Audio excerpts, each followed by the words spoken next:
What started happening is as you get bigger, as you get more successful, you open the door for people to critique everything you do. You need space to see the world. Like a lot of racism, a lot of ignorance in the world, it comes from people not being out. Like I said, you'll never meet a hater doing better than you.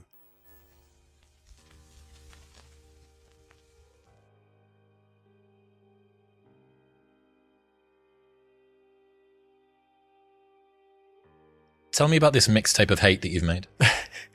What started happening is as you get bigger, as you get more successful, you open the door for people to critique every fucking thing you do. And most of the people who are critiquing you usually aren't where you are. All their critiquing comes from people who are really at a low level of life, which is sad. But what we do, people who are on the upper level, hearing the haters at the lower level, like I said, you'll never meet a hater doing better than you. I started having fun with it. So I'll go through the comments. While most people don't go through comments, I go through them intentionally, look for the bad ones. And while I'll block and delete you because the people on my page don't need that negative energy, I'll block and delete you, but I take a snapshot on my phone and I put it in the archive. So what happens is there's days where I'm like, you know what? I really don't want to do this today.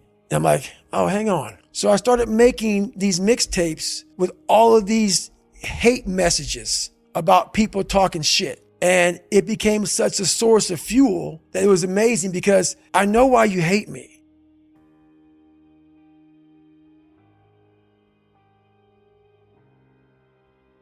You hate me because you're probably in the bed right now. You're probably an underachiever. You're probably somebody who doesn't want to do anything with your life. So I make you question everything about yourself. So I'm going to continue making you question yourself by coming out here and being even more successful. So I listen to that while I run. I sometimes play it in the house. It's half comical and it's half inspiring. I'm actually inspired by it. What are you thinking of while you're listening to that? While you're working out or while you're walking around the house? How that back in the day when I was sometimes getting bullied or in a dark place, how sometimes that would have bothered me. How I would want to clap back. I would want to be on there all day explaining myself to people. And how now I'm in a place now where I can hear it and I can actually enjoy it. I can actually know where it's coming from. I've studied it. So I don't just like listen to it and like make fun of it. I actually study it because I was once that negative person. I was once that person who saw someone successful and didn't see how can I get there. I was like, oh, fuck that. They're probably cheating or they're probably doing this. I was that negative person because I wasn't there and I didn't want to work to get there. So these people who hate on people, I've studied them and I've gained a lot of knowledge from them because I gained a lot of knowledge for myself when I was in that dark place. It's almost like reflecting an older version of you back to yourself. 100%. I sat back and watched my dad. Definitely don't want to do that. My mom, my brother, whoever it may be. I sat back and I paid attention to everything around me. And it was the ultimate blueprint how not to live life is I watched people do shit and I said, I don't want to be like that. I like what you said about how the criticism that you see from people is coming from a very unique place. Mm-hmm. I think if you got to see the inner texture of the people who don't like you's existence, you'd feel more pity than anger for the most part. I think you'd pity them. Yes. And that's a realization that's taken a long time for me to come up with because everybody else feels, or to me, it always seems like everyone else has got it together.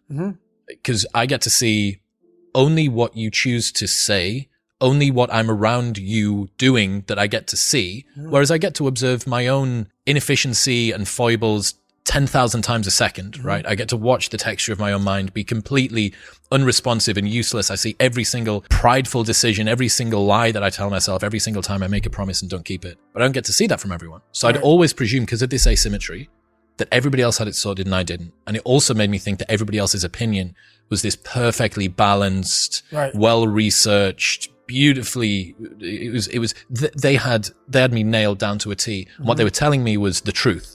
They could see something in me that I couldn't. And after a little bit of time and good bit of building up of self-confidence, I realized that that's not the case. No, I have pity on a lot of people. I do. I used to get angry about it.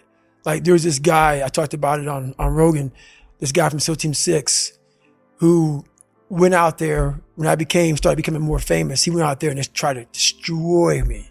Try to literally destroy me. You know, he just totally lied, all kind of shit. I was getting ready to sue this guy because he literally tried to destroy my character, my reputation. And I thought to myself, it's about 2 months into it. I sat back and I started feeling sorry for this guy, like really sorry for him. I was going to pull the trigger, sue him. And I said, I'm not going to sue this guy. I said, for you to be this person who comes on and lies and tries to literally tear down everything I've worked for, you are in a very, very bad place. Come to find out, he was in a very bad mental place. So I get what you're saying.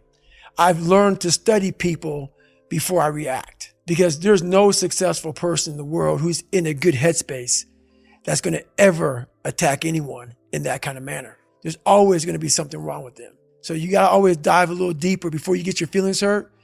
Before you get your feelings hurt by that bully at school or that boss at work, take time. Take that 1 second to pull back and study them.